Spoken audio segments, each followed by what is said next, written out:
Assalamualaikum warahmatullahi wabarakatuh. Pada video ini kita akan melanjutkan pelajaran Bahasa Indonesia kelas 7 bab ketiga, yaitu tentang teks prosedur. Tepatnya pada KD 3.5 tentang pengertian, tujuan, fungsi, jenis teks prosedur, serta menemukan informasi penting dan menyimpulkan isi dari sebuah teks prosedur. Namun sebelumnya, bantu saya untuk mengembangkan channel ini dengan cara subscribe dan aktifkan lonceng notifikasinya agar kamu menjadi orang pertama yang mengetahui info terbaru apabila saya mengupdate video-video terbaru. Langsung saja, secara garis besar, kita akan membahas dua bagian penting dari teks prosedur, yaitu tentang pengertian, tujuan, fungsi, dan jenis teks prosedur. Kemudian yang kedua, menemukan informasi dan menyimpulkan kembali teks prosedur tersebut menggunakan bahasamu sendiri. Kedua bagian ini merupakan modal awalmu dalam memahami dasar-dasar penting dari sebuah teks prosedur. Namun, sebelum kita masuk kepada inti materi, saya ingin memberikan gambaran tentang teks prosedur itu yang seperti apa melalui gambar berikut ini. Kamu pernah kan makan mie instan? Saya yakin pernah. Jika kamu perhatikan, di bagian belakang mie instan itu ada petunjuk tentang langkah-langkah ataupun cara memasak sebuah mie instan. Mulai dari tahap awal sampai tahap mie instan itu siap dimakan. Termasuk juga ada informasi tentang bahan-bahan ataupun komposisi apa saja yang terdapat pada mie instan itu sendiri. Langkah-langkah dan semua petunjuk yang terdapat pada bagian belakang mie instan ini dalam bahasa Indonesia itu disebut sebagai sebuah teks prosedur. Jadi, teks prosedur itu adalah salah satu jenis teks dalam bahasa Indonesia yang berisi tentang cara untuk melakukan suatu hal yang dijelaskan langkah demi langkah secara berurutan sehingga mampu menghasilkan suatu tujuan yang diinginkan. Teks prosedur ini biasanya kamu temui dalam sebuah tulisan yang menjelaskan tentang tutorial, cara, dan tips-tips dalam mengerjakan sesuatu. Dalam teks prosedur, pada umumnya terdapat kalimat perintah yang bertujuan untuk mengajak si pembaca untuk melakukan suatu hal tersebut. Contohnya, kamu sedang mencari tulisan tentang cara membuat kue melalui internet. Nanti pada teks itu kamu akan menemui beberapa langkah-langkah ataupun cara dalam membuat kue. Cara yang dilakukan juga sangat berurutan sehingga kamu mudah memahami dan mengikutinya. Dengan kata lain, dapat kita pahami bahwa teks prosedur itu merupakan suatu teks yang memuat instruksi untuk membuat atau melakukan sesuatu secara runtun. Kemudian juga tujuan dari teks prosedur itu adalah untuk memudahkan pembaca agar dapat mengikuti langkah, cara, maupun perintah dari isi teks yang ingin disampaikan penulis yang sesuai dengan keinginan si pembaca. Selanjutnya, fungsi teks prosedur, yaitu untuk menginformasikan cara membuat ataupun melakukan sesuatu kepada pembaca. Jadi seperti ini. Meski ada beberapa kasus tertentu, orang-orang telah hafal cara menggunakan produk di luar kepala, seperti memasak mie instan, namun teks prosedur itu sebaiknya tetap ada dan jangan sampai dihilangkan, karena tidak semua orang tahu cara menggunakan barang dengan benar, terutama jika orang tersebut datang dari luar negeri. Itulah sebabnya mengapa biasanya dalam teks prosedur itu disediakan dalam dua bahasa, yaitu bahasa Indonesia dan bahasa Inggris. Sampai di sini bisa dibedakan ya, maksud dari fungsi dan tujuan dari teks prosedur. Jadi kalau fungsi itu lebih mengarah kepada kegunaan, sedangkan tujuan itu lebih mengarah kepada sesuatu yang ingin dicapai. Dengan kata lain, tujuan teks prosedur itu lebih kepada memberikan petunjuk tentang cara, sementara fungsi lebih mengarah kepada langkah-langkah yang dilakukan untuk menginformasikan suatu cara atau melakukan sesuatu hal. Kemudian kita beralih ke jenis-jenisnya.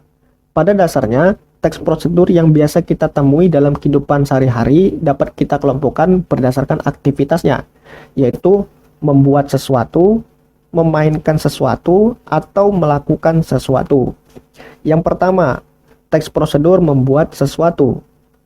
Jika kita mengacu kepada KBBI, membuat itu berhubungan dengan aktivitas menciptakan, menghasilkan, dan membuat sesuatu dari awal.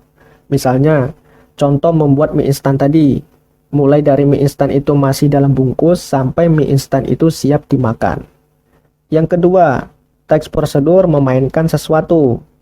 Jadi, jika kita mengacu kepada KBBI, memainkan itu berkaitan dengan aktivitas yang berhubungan dengan alat atau gerak. Misalnya, membunyikan alat musik, melakukan musik, memperagakan sebuah drama, dan lain sebagainya. Kemudian yang ketiga, teks prosedur melakukan sesuatu. Melakukan sesuatu berkaitan dengan kegiatan mengerjakan, melaksanakan, dan menjadikan suatu pekerjaan. Contohnya, kegiatan memancing. Biasanya yang sering terjadi kesalahpahaman, kita itu sulit untuk membedakan mana yang dimaksud dengan teks prosedur membuat sesuatu dan mana teks prosedur yang melakukan sesuatu. Jadi begini, kalau melakukan itu berkaitan dengan kegiatan beraktivitas, misalnya memancing. Sedangkan membuat berkaitan dengan aktivitas ataupun menciptakan sesuatu, misalnya membuat kue. Jadi begini, kalau melakukan itu berkaitan dengan kegiatan beraktivitas, misalnya memancing. Sedangkan membuat berkaitan dengan aktivitas menciptakan sesuatu, seperti membuat kue. Kemudian kita masuk ke bagian menemukan informasi dan menyimpulkan teks prosedur. Pada bagian ini, menekankan pada pemahamanmu ketika membaca sebuah teks secara teliti. Ingat, seperti yang saya sampaikan ataupun yang sering saya tekankan pada video-video sebelumnya, membaca dengan teliti berarti kamu juga harus mengidentifikasi bagian-bagian penting dari sebuah teks. Pada dasarnya, menemukan informasi sebuah teks prosedur itu terbagi menjadi 3. Pertama, bacalah dengan teliti teks prosedur yang kamu temui, mulai dari judul, bahan-bahan, sampai langkah-langkah yang disebutkan. Pada bagian ini, kamu juga perlu mencermati secara teliti setiap bagian-bagiannya, dan mengira-ngira bagian mana saja yang menjadi bagian penting sebuah teks, dan bagian mana saja yang bukan termasuk bagian penting sebuah teks. Ketiga, ketika aktivitas membaca, cari poin-poin penting dari setiap bagian teks prosedur. Biasanya pada bagian bahan-bahan, kamu harus mengingat secara seluruhnya. Karena apabila ingin membuat sesuatu, dan apabila ada suatu bahan yang terlupakan, otomatis hasil yang dihasilkan juga menjadi tidak akan sempurna. Sementara untuk bagian langkah-langkah, kamu dapat menarik inti yang disampaikannya saja. Tidak perlu mengingat secara detail ataupun sama persis. Kemudian kita masuk ke bagian menyimpulkan isi dari teks prosedur. Menyimpulkan teks prosedur adalah kegiatan merangkai gagasan-gagasan pokok pembicaraan dari uraian-uraian yang panjang menjadi ringkasan yang runtut dan mudah dipahami. Untuk dapat menyimpulkan teks prosedur, perlu membaca teks tersebut serta mencatat informasi apa saja yang terdapat pada teks tersebut. Umumnya, informasi penting itu merupakan perpaduan antara pokok-pokok isi dan informasi yang terdapat pada setiap paragraf. Jadi intinya, kamu baca dahulu teks tersebut secara utuh. Ketika membaca, temukan poin-poin penting apa saja yang terdapat dalam sebuah teks. Selanjutnya, tulis kembali teks tersebut dengan bahasamu sendiri. Ingat, pada bagian ini untuk bahan-bahan tidak boleh diubah ataupun dikurangi. Dan langkah-langkah dalam membuat sesuatu tidak boleh juga ada urutan yang terlewatkan atau yang dihilangkan. Yang boleh dimodifikasi dari teks itu adalah cara penyampaian kembali dengan bahasamu sendiri. Sampai di sini bisa dipahami terkait materi awal tentang teks prosedur. Jika ada pertanyaan, kamu bisa menyampaikan pertanyaanmu itu pada bagian komentar video ini. Saya rasa juga penjelasan materi awal tentang teks prosedur saya cukupkan sampai di sini. Jangan lupa untuk like, komen, dan share video ini kepada teman-temanmu. Saya akhiri video ini dan kita ketemu lagi pada video-video saya yang lainnya. Wassalamualaikum warahmatullahi wabarakatuh.